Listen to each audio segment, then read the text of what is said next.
no one should be envious of these five, especially the cows and brahmanas. In some of the Bhagavatam readings, the word duhritih is used instead of duhatih. But in either case, the meaning is the same. Duhatih means cow, and duhitrih can also be used to mean cow, because the cow is supposed to be the daughter of the sun god. Just as children are taken care of by the parents, women as a class should be taken care of by the father, husband, or grown-up son. Those who are helpless must be taken care of by their respective guardians. Otherwise, the guardians will be subjected to the punishment of Yamaraja, who is appointed by the Lord to supervise the activities of sinful living creatures. The assistants or messengers of Yamaraja are likened here to vultures, and those who do not execute their respective duties in protecting their wards are compared to serpents. Vultures deal very seriously with serpents, and similarly, the messengers will deal very seriously with neglectful guardians. Namo Vishnu Padaya Krishna Prishna Bhutare Shrimati Bhakti Vedanta Swami Iti Namine.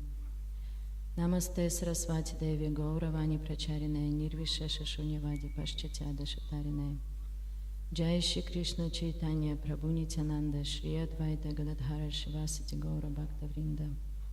Hare Krishna Krishna Krishna Hare Hare, Hare Rama Rama Rama Hare Hare. Vancha kalpatarubhyascha kripa sindhubhyeva cha patitanam pavanabhyo vaishnavabhyo namo namaha. Okay, so this verse is basically in a nutshell describing everything that is wrong with our society at the present time. And it also really well shows the consequences of that, of what's been happening in our society and what we have to deal with. And it's interesting that Krishna actually saying that brahmanas and cows and the defenseless creatures are my own body. Yes, so we know that everything, everyone, every living creature is a part and parcel of Krishna. You know, it doesn't matter if it's a little ant or if it's a human form. And ideally, the government should be equal to everyone, not just the human race, you know, not just cats or dogs that protected somewhat, but also to all the other creatures, because we're actually equal. We're all parts and parcels of Krishna. We all have our certain purpose in this world. We all have our unique relationship with him. And that's why we're all part of Krishna's body. And at the end of the day, we should show respect to all living entities. And so he's saying here that that due to sinful activities, we start to see others as distinct from Krishna. We start to see that difference. We don't see that equality. And this is where we have so many problems in our society. So, oh, sure. Is that better?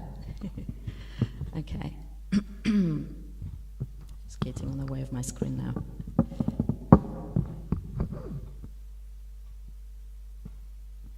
Okay. And so we see in this purport how Srila Prabhupada also explained what are those defenseless creatures. Yeah, so he's mentioning that according to Bhagavatam, there is these 5 classes. Yeah, we have children, women, brahmanas, cows, and old men. And we can see that since the degradation of Vedic society, these 5 classes, they've been exploited and neglected in many different ways. And it's been going on for such a long time that we actually don't even remember and know what is it meant to be like. You know, so we often talk about Vedic culture, but in reality we don't actually know exactly how it was run and how it was functioning, because it's been such a long time. Yes, and so, and the society, you know, we see the problems with neglect of children, and, you know, there's been a fight for women's rights, and, you know, neglect of older people in our society. We see these problems, and society does trying to fix it in their own ways. But the more we're trying to fix it in a materialistic way, the more problems come one way or another. There is always something happening again. And so we know that degradation of society started with loss of Brahmanical culture. We know from Srimad Bhagavatam, from first canto, that story of Parikshit Maharaj when he went on a hunt. And he got really tired and he was really thirsty. And then he walked into the dwelling of a Brahmana, of a sage who was in meditation. And the Brahmana, because he was in a meditation, he couldn't really meet him properly or give him water or anything. And of course we know that lots of these things, they happen because of Krishna will, because the Kali Yuga was meant to come. So it is part of the will of God that certain things were meant to happen in a certain way. So Parikshit Maharaj puts a snake on the shoulders of that sage. And we know what happens after that, that his son finds out what happened, and he gets really offended.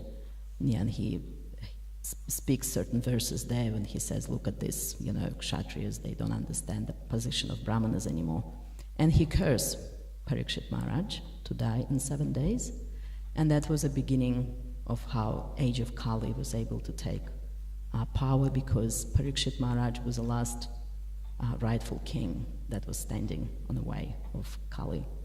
And it is explained in Bhagavatam that when the father of that boy, when he realized what happened, he was very disappointed with his son, because actually the way he dealt with situation, it shows that this was the first instance of caste brahmanas, when he didn't actually went and investigate what happened, and he acted without really, you know, just using his power as a Brahmin, because Brahmanas were very powerful.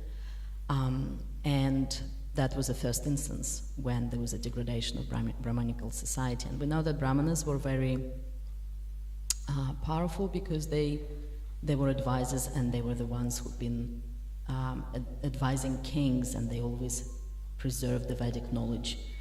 And we know these instances when Brahmanas were able to take down the not rightful king, like King Venu.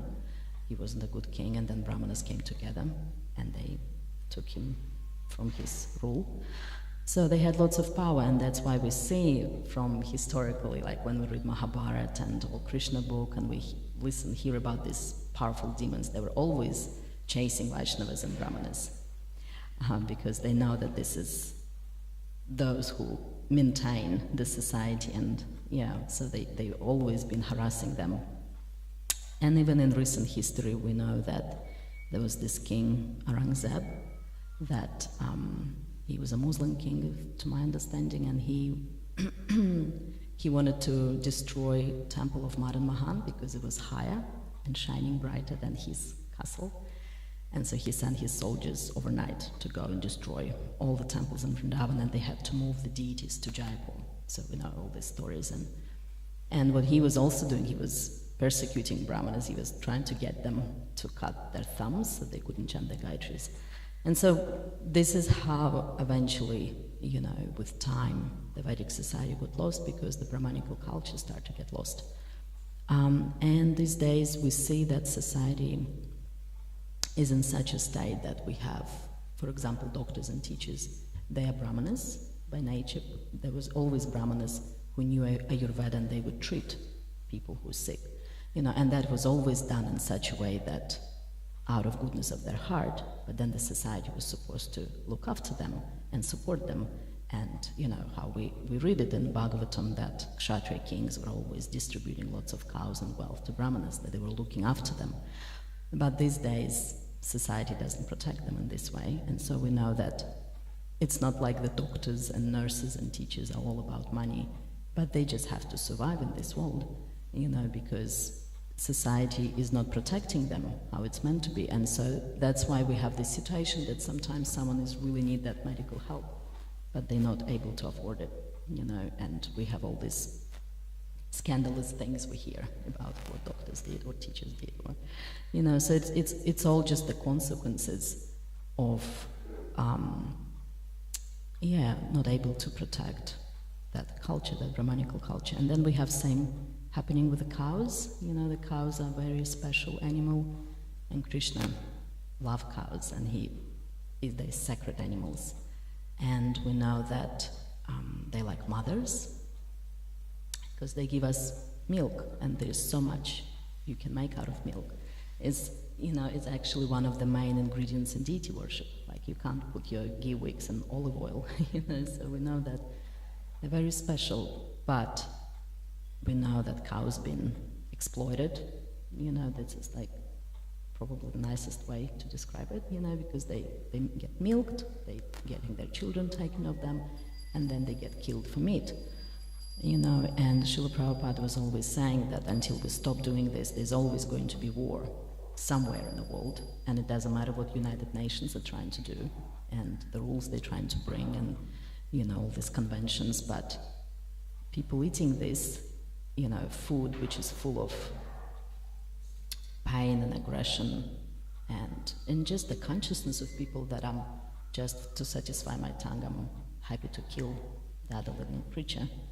It goes to show, we actually living around in that society like that, who has a consciousness like that. Some people just don't care because they like eating it. Yeah, so,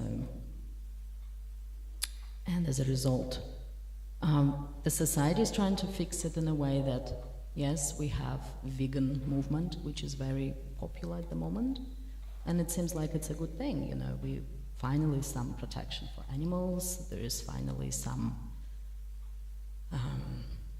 they talk about environment and everything, but we know from Bhagavatam that milk is very important for developing our brain, like subtle tissues in our brain, to be able to understand spiritual science. And at the moment, the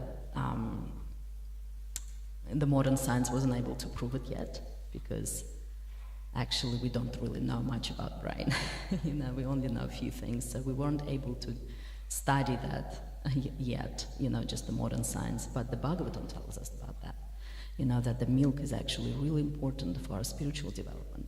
So in this way, yes, vegan movement is good, but, we're depriving people from what substance they need to be able to understand the science of God. And also there is the point that, when we offer this milk, yes, it's a terrible way, the way they, produce it. And if we have an option on a farm when we have a ahimsa-free milk, that's great, but in a part of the world when we don't, at least those cows, the milk that we get to offer to Krishna, they get something, some benefit, because their milk get offered.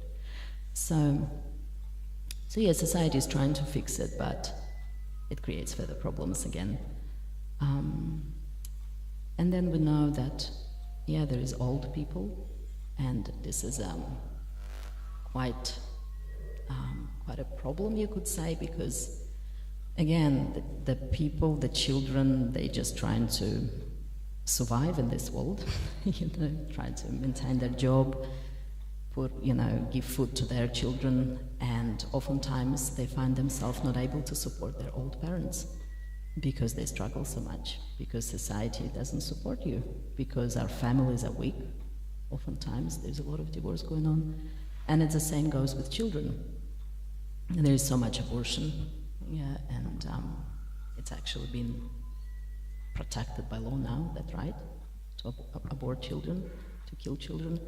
So so we can see how, in many ways, these defenseless creatures, they're not taken care of properly. And then we have women, this is one of the hot topics, because for centuries, once the Vedic culture been degraded, women been exploited in different ways, because yes, we're not as strong physically as men. We have been built differently. We could never compete in Olympics near together with men. They always have to be separate. And historically, the women roles were always different. And at some point, when the degradation of society happened, the men, instead of protecting, they start to take advantage of that. And there is so much, if you watch them, like I came across quite a few really good movies that just shows the struggles that women went just the past century, the discrimination. And even in our society, we know that Prabhupada brought this beautiful philosophy, but Prabhupada never discriminated against women. He wanted them to be able to serve on the altar. He wanted them to be able to get second initiation. He was personally teaching them how to cook.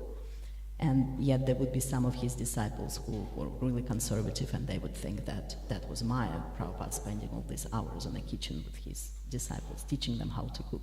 And it is not the Vedic knowledge, it is not what Prabhupada taught us, it is the misunderstanding of the message, because the people who became devotees at the beginning, they were, grown up in this society with certain norms, and they projected that onto the teachings that Prabhupada brought to us. And so we know that even in ISKCON we had to, women had to endure a lot as a result of it. So and this way we know that because of this been happening, and because the society is at the moment, they lost touch with spirituality, so then they're trying to solve this problem in their own ways, so they've been fighting for women's rights, and these days we could say that yes, we achieved some sort of equality. We're really fighting for that, and women are able to study, women are able to work, to get paid the same amount of money as men, and rest of it. And they even find that it's been actually quite good for society. They say that women who are educated, they're better communicators, so it's actually they're able to have stronger families. Women who are independent and financially able, again, have a stronger families, so it shows that it's actually been good.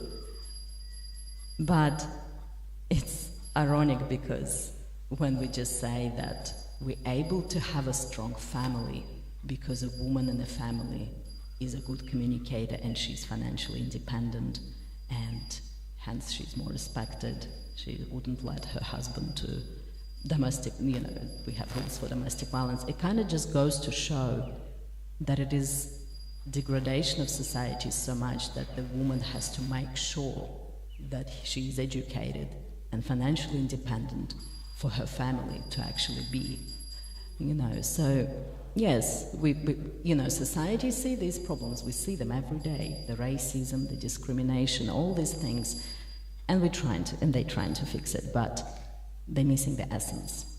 And while they're missing that essence, it's always going to backfire somewhere, and and even though, yes, the women's rights, it helps for the stronger marriages, but we know that last year I just saw the article that there's not that many children being born. It's a huge decline. Because nevertheless, people, just 9 News, there was another article about families, how they, many people these days choose not to get married because it's complicated, because there used to be that American dream, you get married, you get your house, you get your mortgage, you get your children, and but nowadays people go like, well, I don't want to do this because it's a slavery for 30 years to pay off your house, and you gotta grow up your children, and then they just leave, and you have to work on your relationship. And everyone who's been married for a long time know that first 10 years go by, and then you just gotta really work on it. It's really, really hard, it's not anymore just butterflies and, chocolates. It's like you really gotta put a lot of effort to keep your relationship going, and people more and more choose not to do that because it's difficult, because the situation is that we forgot about what is duty. Yeah, we talk a lot about rights. Everyone talking. I have, human rights, women's rights, children's rights, everyone talking about rights, but no one is actually talking about duty. And Srila Prabhupada mentions this in his purport there, that he's saying that it is a duty He's talking that we're meant to be performing our duty. And duty is this funny word, no one likes that word. You just say duty and it brings this cortisol feelings, that hormones of stress. It's just like, it's a burdening word, because yes, but the reality is that your rights is actually fulfilled by someone's duty. It's a duty of a husband to look after his children and his wife, and then it gives the right of a woman to be respected and looked after. And the same for children. It is a duty of mother to look after her children, so it gives rights to her children. So if just everyone fulfilled their duty, then we wouldn't have a problem of rights, really. And it's actually an interesting point I was also going to make about how we're trying to bring those changes in society, but we don't actually change that essence. There was actually a study made in like 70s. That was an interesting time in science when they could still do all these really breakthrough studies, which we could never do now because of ethical considerations now. Like lots of those studies just not considered to be good because they cause harm to humans. But there was a study in the 70s that was made by one researcher, and she wanted to see what's going to happen if she let people do whatever they want to her. So there was 6 hours when she laid 72 items, and some of them were feathers, some of them were roses, there was knives in there was even loaded gun, there was different things. And she told her participants that for 6 hours they can do whatever they want with her. So she just stood there for 6 hours. And interestingly, it shows that in the beginning people were quite nice, they were just using feathers and just, seeing what they can do. But once they figure out that there is no consequences to their reactions, to whatever they do, they became quite aggressive. And they start, someone put a gun to her face, someone was pushing the rose thorns in her skin and things like that. So it escalated pretty quick, once they realized that there is no consequences, I can actually do whatever I want here. Plus there was a group of them, so that the breakthrough study talks about different things, like group behavior, but at the same time we can see that if we don't change our consciousness, so then all these rules and regulations that the society puts on us, they're very,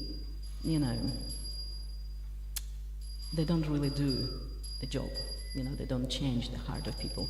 And we know that every time there is some sort of natural disaster, the scariest thing is not even such a natural disaster as what's coming after that, because there is no control and people just go crazy. They go rape and they go and steal things, and it's just become anarchy everywhere. And that's really scary. And the reason why people do that, because the heart didn't change, We have all these rules and regulations put in place, but if there is no essence, then they don't really help. They don't really change you, who you are. And more than that, they make you a bit hard-hearted, because after some time, you're like, oh, how much can we talk about, culturally oppressed groups? You just like, you catch yourself at the point when you just say, oh, come on, get over it. It's been like that many years, because we don't actually, it's just the rule regulations. They're trying to change it. They're trying to talk about women's rights, but people get aware some of it, So this is when we're trying to follow something without actually understanding the essence, and the essence could be that. One second. Trying to see if I did miss anything. So we were talking about this duty. People forgot about duty, and because there is no duty, there is no morality. We lose that morality, because what happens when we follow our duty is a control of our senses, in essence of it. We know that, I would like to do this, but I'm duty bound to something else, And when we restrict our senses, this is when we become better humans, basically. That's where the work start to happening with us, with our heart, we start to change. And that's why Krishna says in Bhagavad Gita, so if you just follow your duty, you get to the level of mode of goodness, you start to become very knowledgeable, you understand how things work. It's a certain sacrifice, duty. And yeah, because we know how these days, if your spouse is not pleasant for your senses anymore, then we just go find something else. It just happens all the time. And there's nothing personal, it's just, you may have all these principles, but once it's become not comfortable, situation is not comfortable, then yeah, there is no morale there, really. And even when we become devotees, we often still struggling with that, how to do the right thing, when our senses want to do something else. And also interesting that Prabhupada says in the purport, therefore the Lord especially instructs that no one should be envious of these five defenseless groups, especially cows and brahmanas. And yeah, I found it quite interesting that he says we shouldn't be envious.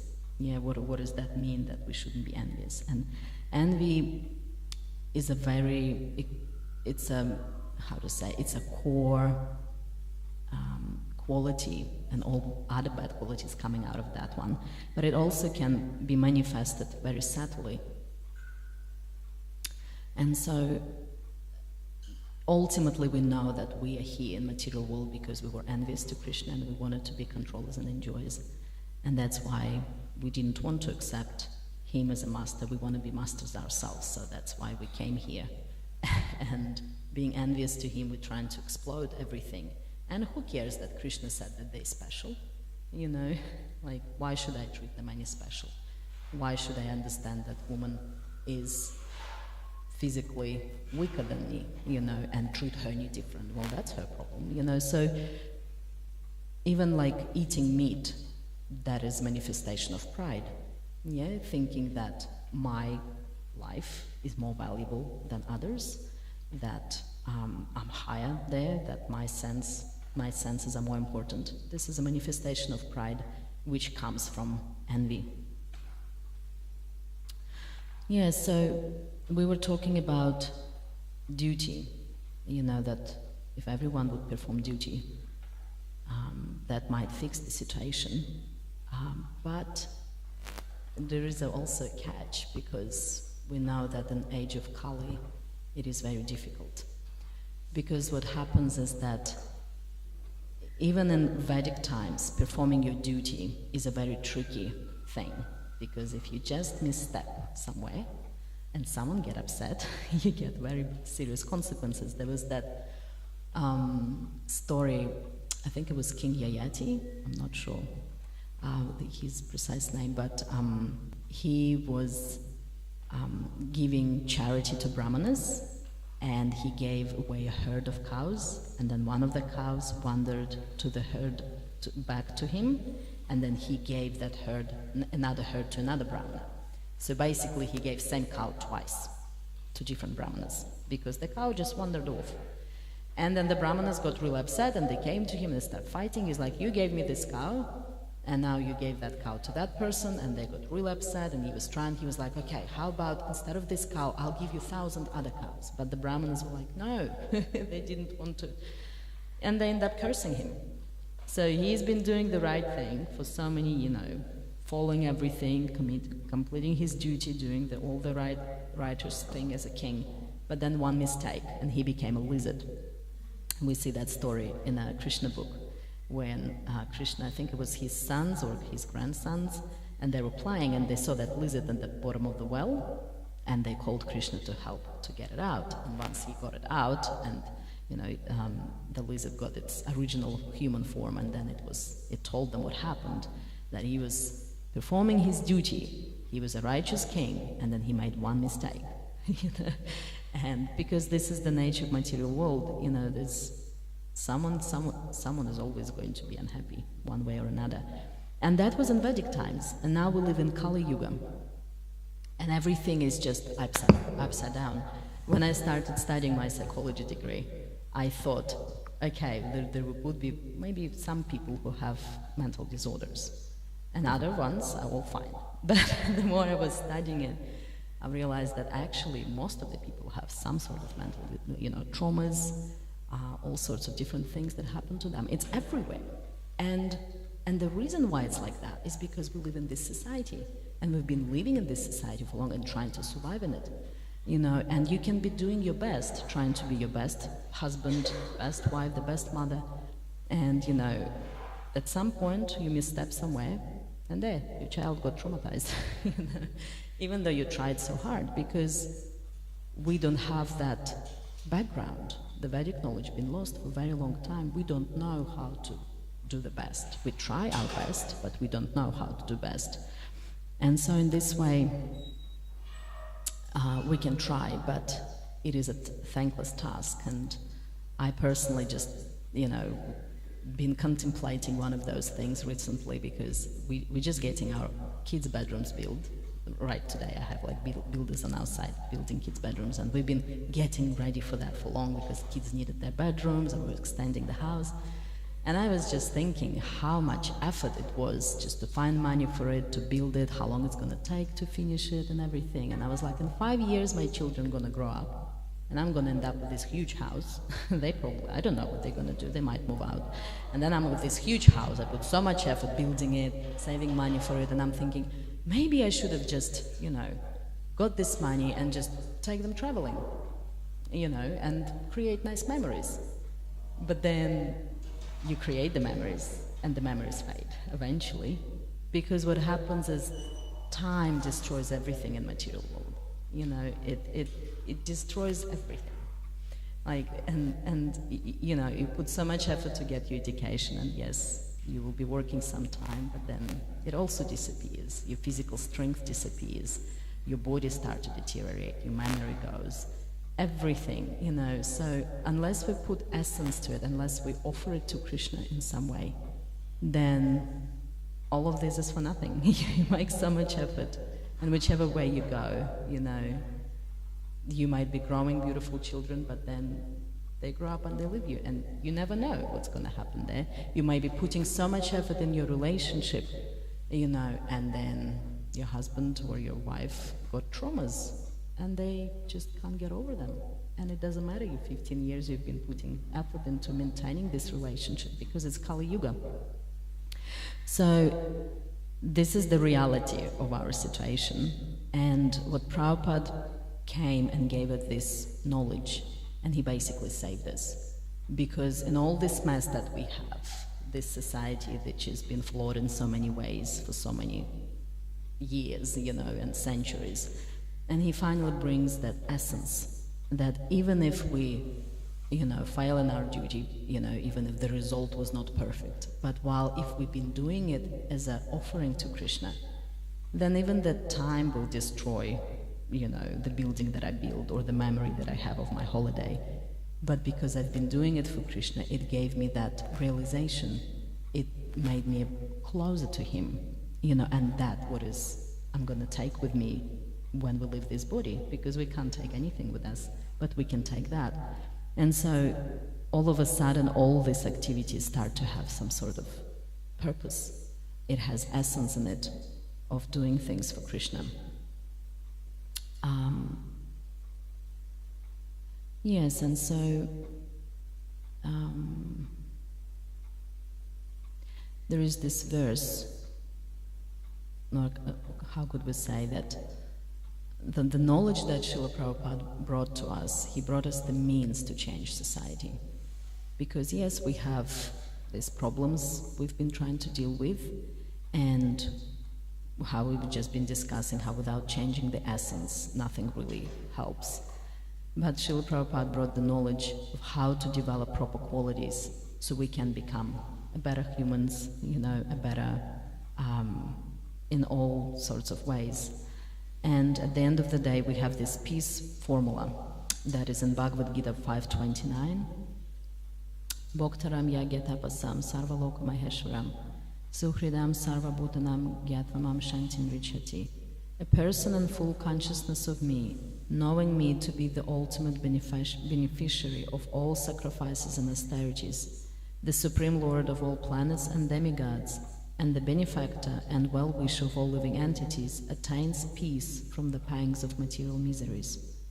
So this is a peace formula because because ultimately we understand that nothing happens without Krishna's will, and that helps when we come into these difficult situations in our life.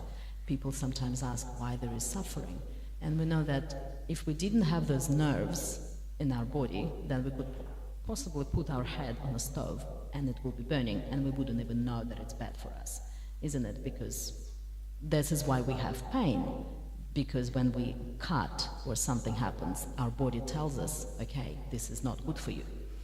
And ultimately when we're understanding and when we're connected to Krishna, we know that he's a control and he's our best friend. We know that anything that happens with us in our life is for a greater good. We know that Krishna is in control. He is ultimately sending us certain difficulties to make us better, to purify our heart.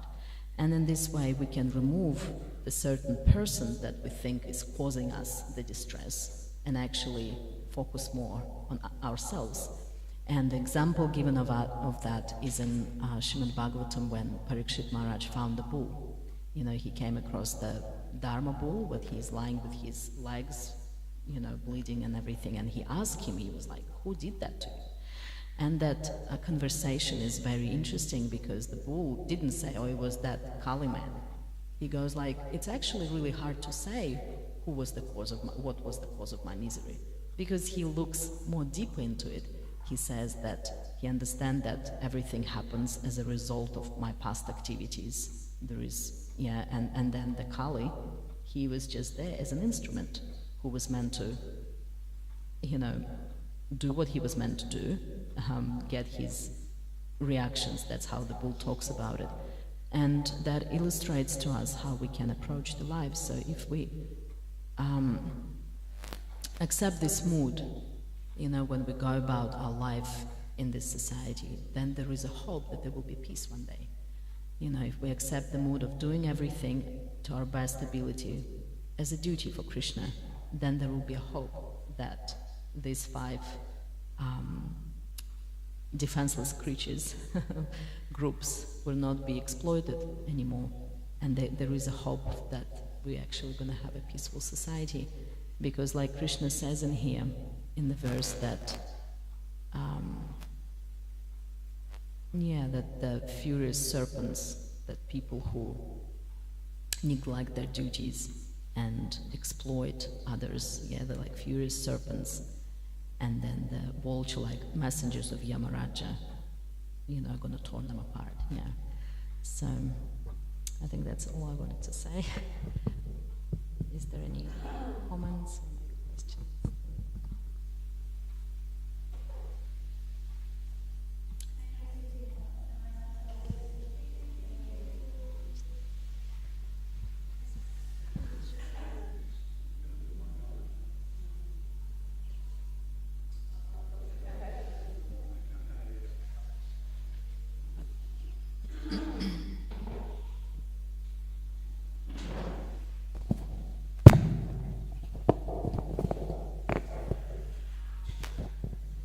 Haribol, thank you for a very nice class.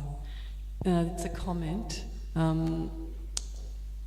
It's a comment on the degradation of the society that we're living in now, and that the confusion about what it is to be a woman or a man, and the protection of women, how that's going to unfold when there's so many men that are now identifying as women and want that respect of being treated as a woman, when it's a big topic. It's a very kind of controversial and topic, but it just seems to be a deepening of that confusion and degradation in the society. It seems to be snowballing into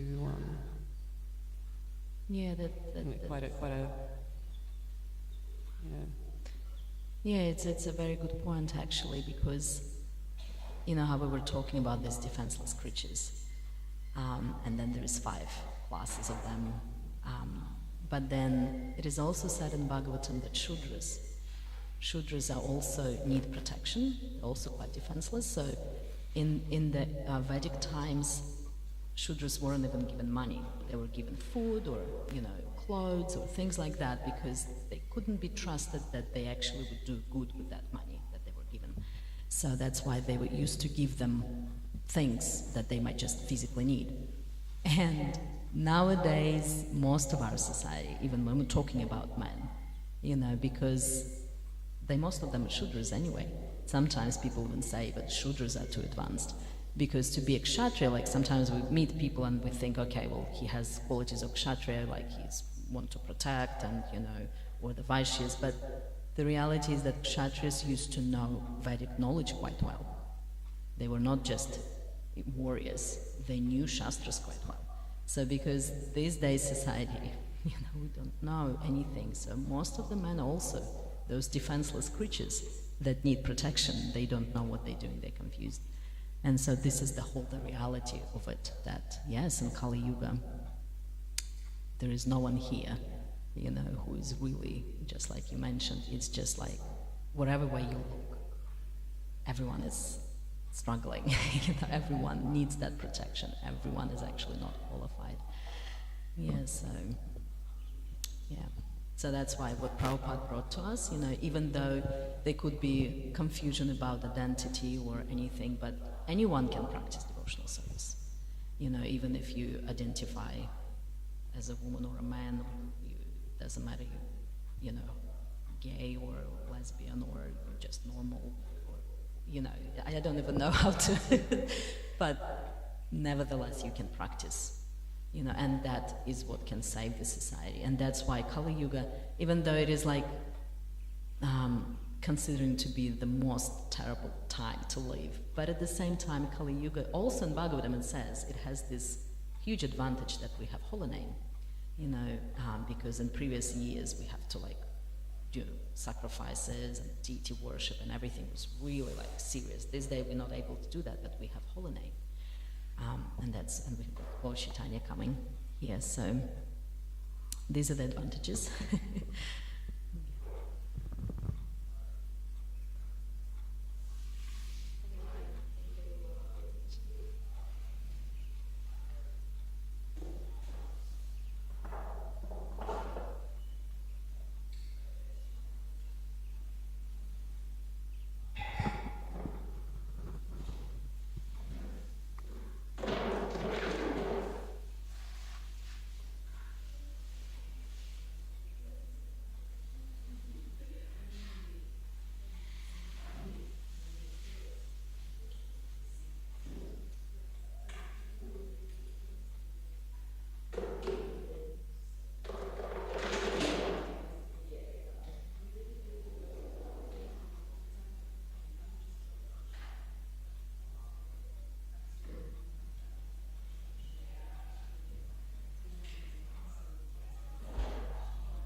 yesterday morning,